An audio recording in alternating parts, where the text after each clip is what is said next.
सशक्तिमान परमेश्वर पिता के पवित्र और मीठे नाम में मेरी ओर से आप सारे भाई बहनों को जय मसीह की। कैसे हैं आप सब? उम्मीद करते हैं बिल्कुल ठीक है आप सब। ईश्वर पिता ने हमें और आप सबको फिर से सुनहरा अवसर दे समय दिए कि हम सब उनके वचनों से और कुछ नई बातें सीखे। तो विषय की ओर जाने से पहले फिर से मैं आप सारे भाई बहनों का स्वागत करते हैं, अभिनंदन करते हैं आपके अपने चैनल आत्मिक चैनल में। तो आइए, आज का विषय है, हे छोटे झुंड मत डर, क्योंकि तुम्हारे पिता को यह भाया है। क्या भाया है? आज हम इस विषय में चर्चा करेंगे। लूका 12 का 22 से 34 तक। इसको नोट कर लीजिएगा और वीडियो को अंत तक देखिएगा। चलो अब हम एकत्रित होकर ध्यानपूर्वक वचन की ओर चलते हैं।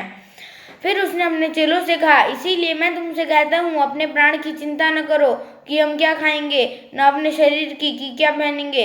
भोजन से प्राण और वस्त्र से शरीर बढ़कर है। कौवों पर ध्यान दो, वे न बोते हैं, न काटते हैं, न उनके भंडार और न खत्ता होता है, तो अभी परमेश्वर उन्हें पालता है।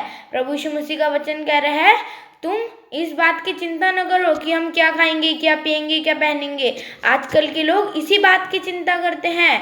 इसमें क्या लिखा है कि आकाश में उड़ने वाले पक्षियों पर ध्यान दो, वे न खेती बाड़ी करते हैं, न काटते हैं, न बोते हैं, फिर भी परमेश्वर उन्हें खिलाता है।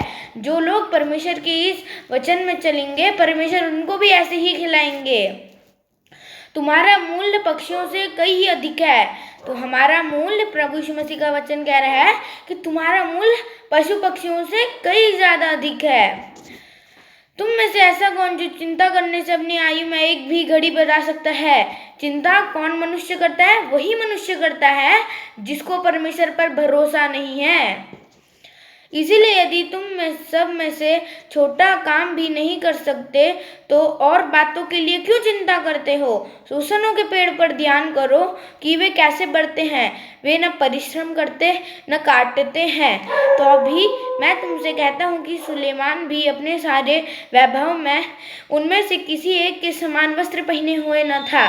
सुलेमान राजा था, लेकिन आजकल के राजे जैसे अच्छे अच्छे वस्त्र पहनते हैं, लेकिन सुलेमान वैसे वस्त्र नहीं पहनता था। वो क्योंकि एक परमेश्वर का जन था, उसको पता था कि मेरी हर ज़रूरतें मेरे परमेश्वर को पता है कि मेरी ज़रूरतें क्या हैं करके। इसमें लिखा है कि सोसनों के पेड़ों पर ध्यान दो, पेड़ पौधों में। भजन संहिता में क्या लिखा है कि वो पेड़ वृक्ष बहती नाली के किनारे लगाया गया हो, जो अपनी ऋतु में फलता है और अकाल के समय भी वो फूलते फलते रहते में चलेंगे। परमेश्वर उनको भी एक वृक्ष के समान रखेंगे। आगे पढ़ते हैं, इसीलिए यदि परमेश्वर मैदान की घास को जो आज है और कल भाड़ में झोंकी जाएगी ऐसा पहनाता है, तो हे अल्पविश्वासियों, तुम्हें क्यों नहीं पहनाएगा? परमेश्वर प्रभु यीशु मसीह कह रहे हैं, अगर जो उसके सत्य में चलते हैं, उसके विश्वास में, उसके इस बाइबल के अनुसार चलते हैं, वचन के अनुसार, अगर वो उनकी ज़रूरतें पूरा करता है, तो हे अल्पविश्वासी, और तुम्हारी ज़रूरत क्यों नहीं पूरा करेगा? और तुम इस बात की खोज में न रहो कि हम क्या खाएंगे और क्या पिएंगे, और न संदेह करो, क्योंकि संसार की जातियां इन सब वस्तुओं की खोज में रखे हैं। आजकल के लोग किन वस्तुओं की खोज में लगे हैं, किन वस्तुओं की चिंता में लगे हैं कि हम क्या खाएंगे, क्या पिएंगे, क्या पहनेंगे, कहाँ रहेंगे। उनको सिर्फ इन वस्तुओं की चिंता है। लेकिन परमेश्वर प्रभु यीशु मसीह का वचन क्या कहता है? तू इन सब वस्तुओं की चिंता न कर, और तुम्हारा पिता जानता है कि तुम्हें इन वस्तुओं की आवश्यकता है, परंतु उसके राज्य की खोज में रहो तो ये सब वस्तुएं तुम्हें मिल जाएंगी। प्रभु यीशु मसीह का वचन कह रहा है, तुम मेरे धर्म और राज्य की खोज करो तो ये सब वस्तुएं तुम्हें मिल जाएंगी। वो धर्म और राज्य क्या है? परमेश्वर का सत्य सुसमाचार सुनाना और इसके अनुसार चलना। परमेश्वर प्रभु यीशु मसीह कह रहे हैं, अगर तुम इसी के अनुसार चले तो ये सब वस्तुएं तुम्हें मिल जाएंगी। आगे बढ़ते हैं, हे छोटे झुंड मत डर, क्योंकि तुम्हारे पिता को यह भाया है कि तुम्हें राज्य दे। अपनी संपत्ति बेचकर दान कर दो और अपने लिए ऐसे बटुए बनाओ जो पुराने नहीं होते, अर्थात स्वर्ग पर ऐसा धन इकट्ठा करो जो घटता नहीं और जिसके निकट चोर नहीं जाता और कीड़ा नहीं बिगाड़ता, क्योंकि जहाँ तुम्हारा धन है वहाँ तुम्हारा मन भी लगा रहे। धन कौन है? हमारा परमेश्वर पिता प्रभु यीशु मसीह।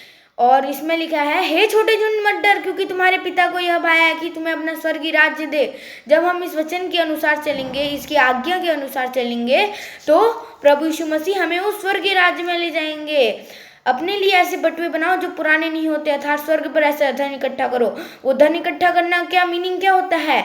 हमें इस वचन के अनुसार चलना है, इसी की आज्ञा में चलना है, तब हम स्वर्ग राज्य में पहुंचेंगे। और चोर मीन शैतान, शैतान भी हमारा कुछ नहीं बिगाड़ सकता है स्वर्ग राज्य में।